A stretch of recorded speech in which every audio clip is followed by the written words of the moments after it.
Retro-style bulbs like this are becoming popular. Their design dates back to the early filament bulbs introduced by Edison.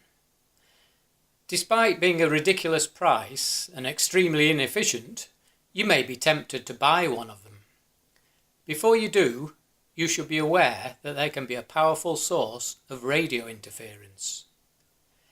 For anyone who knows a bit about the subject, this may sound very surprising or even unbelievable. I would have agreed until I tracked down the source of intermittent interference on my FM radio to 3 of these Edison-style bulbs in a neighbour's kitchen.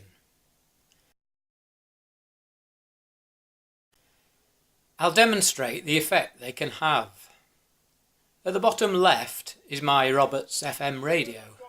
Top right is one of the neighbour's bulbs, mounted in a desk lamp.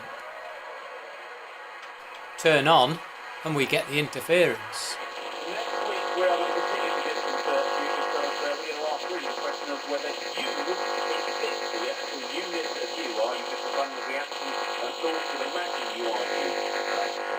Very intrusive, as you can hear. The brain and the mind, and how much of the brain Turn is your off mind? and the interference disappears. So we will find out finally The next time I turn on, it appears to fade away. What has actually happened is the frequency has changed, presumably with the warming up of the bulb. And if I retune the radio, I find the interference again, further down the band.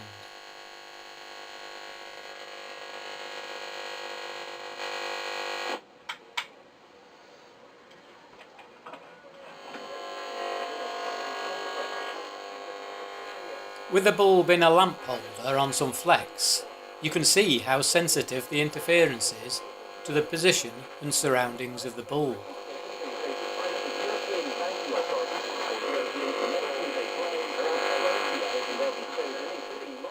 I am using the coil of wire to pick up the interference and display it on the oscilloscope in the background. You can see that it consists of short bursts of radiation, 50 times a second, the frequency of the mains supply. So what is it that makes the Edison-style bulb a potential source of interference, whereas a modern filament bulb is not? Firstly, the filament in the Edison bulb is very long, running in a zigzag around the bulb. This means that points along the filament that are at a different potential are separated by significant distances, in contrast to a modern bulb where the filament is coiled very tightly.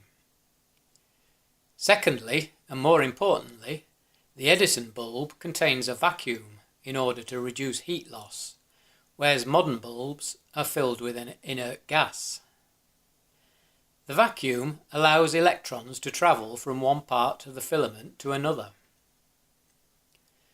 The physics behind this kind of interference was explained in a German scientific paper of 1935 by Hans Hollmann.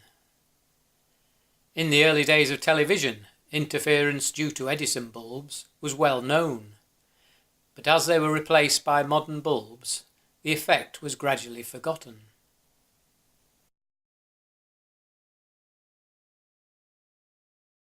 Now things have come full circle.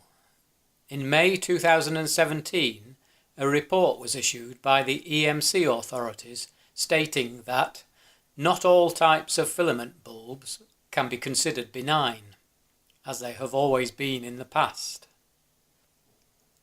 It goes on to say this is particularly the case for squirrel cage filament light bulbs.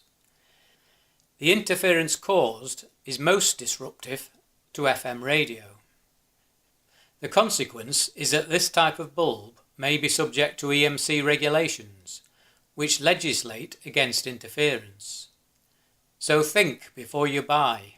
You may not just annoy the neighbours, you could also be breaking the law.